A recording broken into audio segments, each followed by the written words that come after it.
দেখো দেখো, মনে হয় নদীর ধারে কোনো একটা মেয়ের দেহ পড়ে আছে। একবার কাছে গিয়ে দেখে আসি। না না, এসব বাজে ঝামেলায় জড়ানোর কোনো দরকার নেই। কে না কে নদীর পাড়ে পড়ে আছে, তারপর আবার বাজে ঝামেলায় পড়ে যাব আমরা। আচ্ছা, তুমি কি সত্যি পুরুষ মানুষ? আমাকে একটু বলো তো, একটা মেয়ে পড়ে আছে আর তুমি কিনা তাকে সাহায্য করতে চাইছো না? সব কিছুতেই তোমার বাড়াবাড়ি। দেখবে একদিন এই বাড়াবাড়ির জন্য তোমাকে পস্তাতে হবে।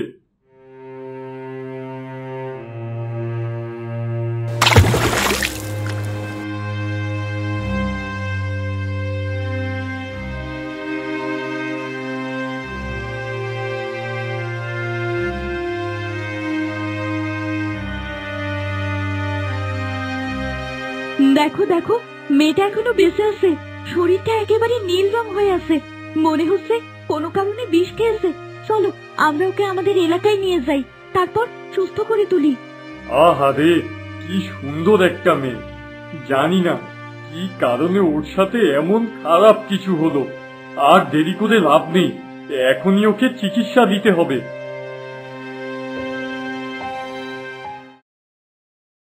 এই মেয়ে, কোথায় বাড়ি? তোমার কিছু জিজ্ঞেস করলেই তো চুপ করে থাকো।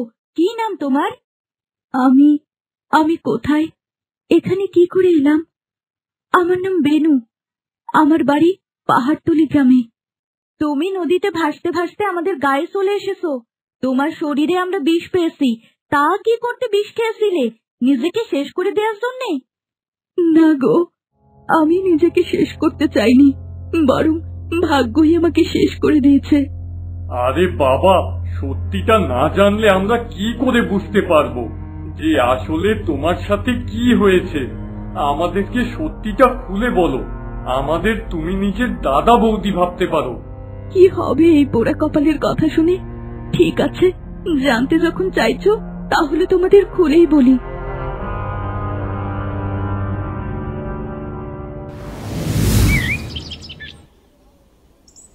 বেনু, ও বেনু, কোথায় গেলে তুমি? এদিকে এসো, দেখো তোমার জন্য কি এনেছি। আজ এত সকাল সকাল বাড়ি ফিরলে? এমনিতে তো সন্ধ্যার আগে একেবারে ফিরতেই চাও না। আরে শোনো শোনো, ধান বিক্রি করে ভালোই লাভ হয়েছে, আর তাই তোমার জন্য একটা লাল শাড়ি কিনে নিয়ে এসেছি।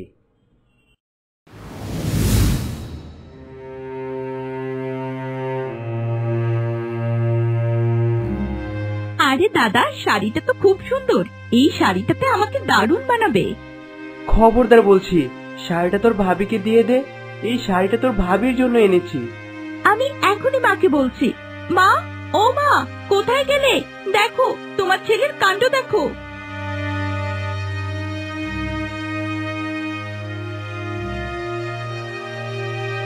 কি হয়েছে? কি বাড়িতে কি ডাকাত পড়েছে নাকি? এভাবে হাঁক ডাক কেন করছিস? মা, ও মা, তোমার ছেলে এখন আর তোমার নেই। তোমার ছেলে পর হয়ে গেছে। দেখো না, বউয়ের জন্য হাট থেকে কি সুন্দর দামি একটা শাড়ি কিনে এনেছে। আমি বললাম শাড়িটা আমার খুব পছন্দ হয়েছে, কিন্তু সে আমাকে দিতে রাজি হলো না। ও আচ্ছা, তাই বুঝি। তাহলে বউকে লুকিয়ে লুকিয়ে শাড়ি দেয়া হচ্ছে। এজন্যই কোলে পিঠে করে তোকে বড় করেছিলাম। ও মা, এটা কেমন কথা বললে তুমি? আমি একজন গরিব চাষি, আজ ধান বিক্রি করেছি, আমার বউয়ের জন্য একটা নতুন শাড়ি কিনেছি, এই জন্য তুমি আমাকে এতগুলো কথা শোনাচ্ছ? শাড়িটা যখন বিন্তির এতই পছন্দ হয়েছে, সেটা বরং ওই রেখে দিই। আমি না হয় অন্য একটা শাড়ি কিনে নেব। না না, এই শাড়িটা তুমি কাউকে দেবে না। এটা আমি তোমার জন্য পছন্দ করে কিনেছি, এটা আর কারো জন্য নয়। ঠিক আছে, শাড়ি তোমাকে দিতে হবে না, কিন্তু মনে রেখো এর শোধ আমি ঠিকই তুলবো।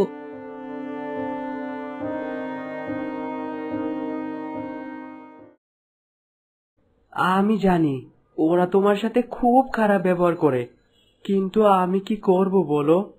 কিভাবে আমি শাশুড়ি মায়ের মন জয় করতে পারবো? আর কয়েকটা দিন ধৈর্য ধরো, আশা করি সবকিছু ঠিক হয়ে যাবে। আগামীকাল সকালে বাজারে যাব, আসার সময় তোমার জন্য ইলিশ মাছ কিনে আনবো। তুমি তো সর্ষে ইলিশ খুব ভালোবাসো। সত্যি? তুমি আমার জন্য ইলিশ মাছ কিনে আনবে? হ্যাঁ গো, আমি তোমার জন্য বড় একটা ইলিশ মাছ কিনে আনবো। জানি তুমি গরিব চাষির বউ, কিন্তু তোমারও তো মাঝে মাঝে একটু ভালো মন্দ খেতে ইচ্ছে করতেই পারে। কাল ভালো করে সর্ষে ইলিশ করব। কতদিন হয়ে গেল ইলিশ মাছ খাই না।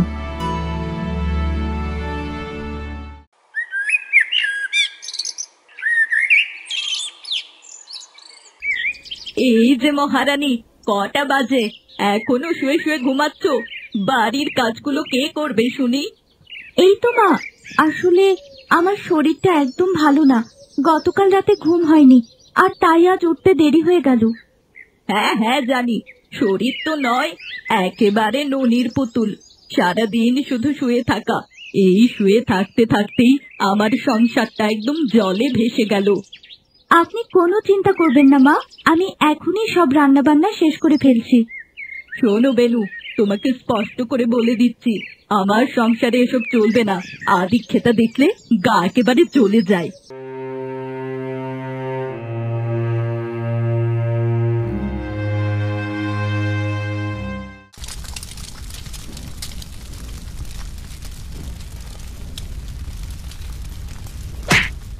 এই যে নবাব নন্দিনী, এখানে তো দিব্যি বসে আছো। নাও, এই কাপড়গুলো ভালো করে ধুয়ে দাও, আমাকে আবার কালকে কলেজে যেতে হবে। আমি রান্না করছি বিন্তি, এক হাতে কটা কাজ করব। তুমি তো তোমার নিজের কাপড়গুলো পরিষ্কার করতেই পারো, এজন্য আবার আমার কাছে কেন এসেছো? কি কি বললে তুমি? তোমার সাহস তো কম নয়। দাঁড়াও, আমি এক্ষুনি মাকে গিয়ে সব বলছি। বেনু, ও বেনু, কোথায় গেলে? দেখো আমি তোমার জন্য কি এনেছি। আজ এত সকাল সকাল বাড়ি ফিরলে, আর হাতে তো অনেক বড় একটা ইলিশ মাছ। আমি জানি তো ইলিশ মাছ খেতে তুমি খুব ভালোবাসো, আর তাই আমি তোমার জন্য একটা ইলিশ মাছ নিয়ে এলাম। আজ রাতে খুব ভালো করে সর্ষে ইলিশ রান্না করবে। আগামীকাল আমি 7 দিনের জন্য শহরে চলে যাব। বউয়ের জন্য ভালোবাসা একেবারে উতলে উঠছে। বড় দেখে সরিষা ইলিশ এনেছিস? আমি তোর ভাবির জন্য একাই ইলিশ এনেছি নাকি? আমি তো সবার জন্য ইলিশ এনেছি। এবার সবাই মিলে রান্না কর। কি রে, বাড়িতে আছিস? আরে বাহ, কত বড় একটা ইলিশ মাছ! কতদিন হয়ে গেল ইলিশ মাছ খাই না। এই ইলিশ মাছ তোমার জন্য না মা, দাদা ওর বউয়ের জন্য এনেছে। ওর বউ নাকি সর্ষে ইলিশ খেতে খুব পছন্দ করে। ও আচ্ছা, তাহলে বউয়ের প্রতি এত ভালোবাসা।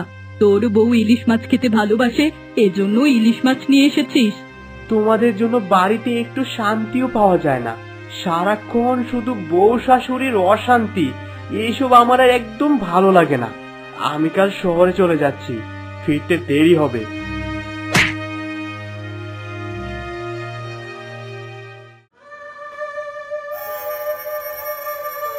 একবার ভেবে দেখেছো মা, ছোট লোকের ঘরের মেয়ের কত বড় সাহস, আমাদের বাড়িতে এসে নাকি সর্ষে ইলিশ খাবে। ওর সর্ষে ইলিশ খাওয়া আমি বের করছি, দাঁড়া। এমন অবস্থা করব যে সারা জীবন মনে রাখবে। কি করবে মা, কিছু ভেবেছো? এই মেয়েটাকে আমি আর সহ্যই করতে পারছি না। ও যেন বাড়ি থেকে বের হয়ে যায়, তার একটা ব্যবস্থা করো। ইস, ওকে যদি দুনিয়া থেকে সরিয়ে দিতে পারতাম। আরে বাহ, এটা তো খুবই ভালো বুদ্ধি বের করেছিস। এটাই সুযোগ, ওকে আমরা মেরে ফেলবো। কিন্তু কি করে মারবে মা? ওর তো খুব সর্ষে ইলিশ খাওয়ার শখ। ওই সর্ষে ইলিশের মাঝে ওকে বিষ মিশিয়ে দেব, আর তারপর নদীতে ভাসিয়ে দেব। কেউ কখনো জানতেই পারবে না। সবই তো বুঝলাম, কিন্তু দাদা যদি একবার জানতে পারে তাহলে খুব বড় বিপদ হয়ে যাবে। আরে ধুর, তোর ভাই কিছুই জানতে পারবে না। আমরা ওকে যা বোঝাবো ও তাই বুঝবে। এসব নিয়ে তুই ভাবিস না। আগামীকাল আমরা এক কবিরাজের কাছ থেকে বিষ আনতে যাব।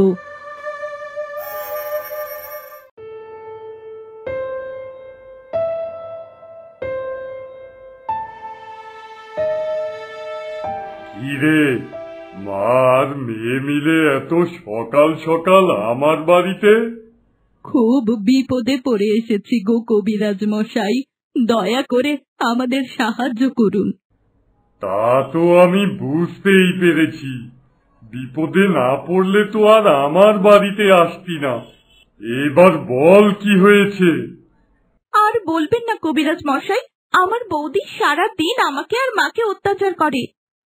আচ্ছা, তা না হয় বুঝলাম, কিন্তু তোর বৌদিকে তো আর আমি কিছু বোঝাতে পারবো না। দয়া করে আপনি এমন কিছু একটা দিন যাতে আমরা ওকে দুনিয়া থেকে সরিয়ে দিতে পারি। কি বলছিস, নিজের পুত্রবধূকে শেষ পর্যন্ত হত্যা করবি? আর কি বলবো কবিরাজ মশাই, এছাড়া তো আর কোনো উপায় নেই। আপনি আমাদের বিষ দিন, বিনিময়ে আমি আপনাকে অনেকগুলো টাকা দেব। না না, আমি বলছি টাকা যখন দিবি তবে আমার বিষ বিক্রি করতে আর কোনো আপত্তি নেই। এটা খুব শক্তিশালী সাপের বিষ, তাই এটা খাইয়ে দিলে তোর পুত্রবধূ একেবারে মারা যাবে।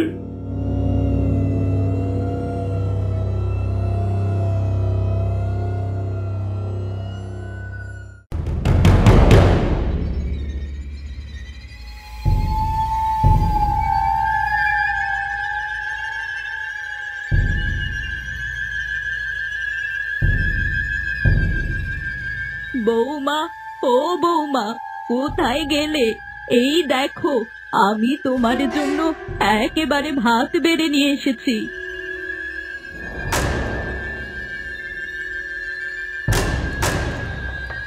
আপনি কেন শুধু শুধু কষ্ট করে রান্নাঘর থেকে ভাত আনতে গেলেন মা? আমি তো নিজেই খেয়ে নিতে পারতাম। আরে বৌমা, কি বলছো তুমি? আমার একমাত্র পুত্রবধূ তুমি, তোমাকে আমি একদিন ভাত খাওয়াবো, তা নিয়ে এত কথা কিসের? বৌদি, মায়ের শখ হয়েছে, তুমি তাড়াতাড়ি খেয়ে নাও। মা তোমার পছন্দের সর্ষে ইলিশ নিয়ে এসেছে, খাও খাও, তাড়াতাড়ি খেয়ে নাও।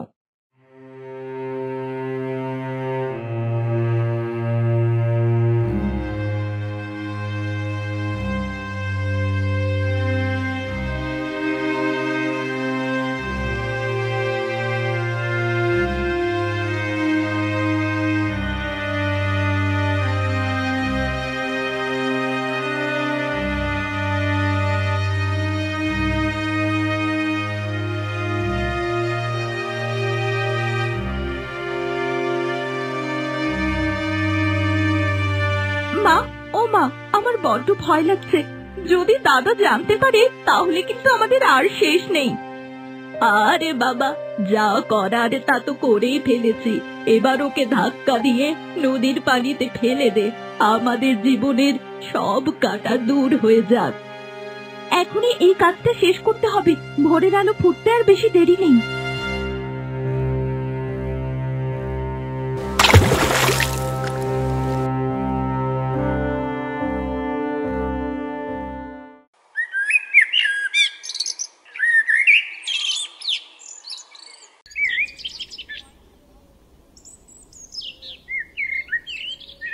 বউ, ও বউ, কোথায় গেলে?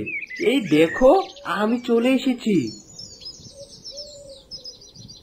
কাকে ডাকছিস তুই? তোর বউ কি আর ঘরে আছে? সে তো অন্য কারো সাথে পালিয়ে গেছে।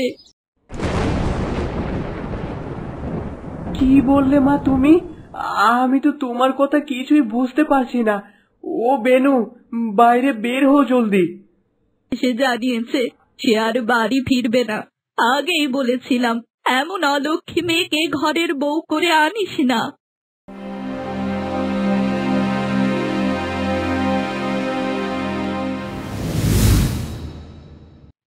সবই তো শুনলে, এবার বলো আমার কি করা উচিত? তোমরা আমাকে আবার নতুন জীবন ফিরিয়ে দিয়েছো। আমরা জানি তোমার সাথে অনেক বড় অন্যায় হয়ে গিয়েছে, তাই আর এক মুহূর্তও দেরি নয়, আজই আমরা তোমার শ্বশুর বাড়িতে চলে যাব। না না, ওই বাড়িতে আমি কিছুতেই ফিরে যাব না। ওখানকার মানুষগুলো আবার আমাকে মেরে ফেলবে। তোমাকে ফিরে যেতে হবে তোমার স্বামীর বিশ্বাস অর্জনের জন্য। সে তো তোমাকে ভুল বুঝে আছে, তুমি না বলে চলে এসেছো। আর দেরি নয়, ওর শ্বশুর বাড়ি খুব একটা দূরে নয়, বিকেলের মধ্যেই পৌঁছে যেতে পারবো আমরা। চলো এক্ষুনি রওনা হওয়া যাক।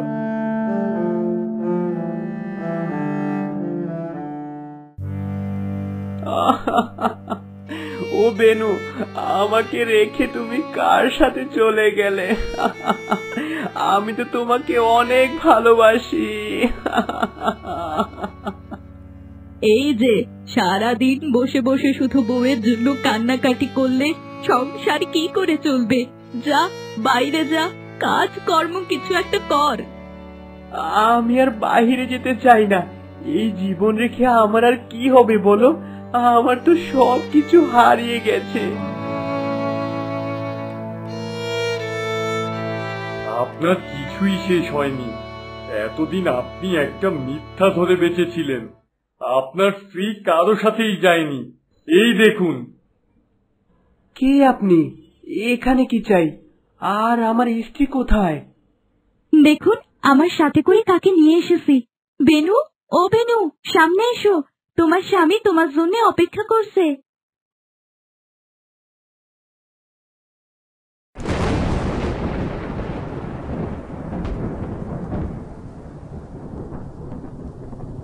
বেনু, ও বেনু, কোথায় চলে গিয়েছিলে তুমি?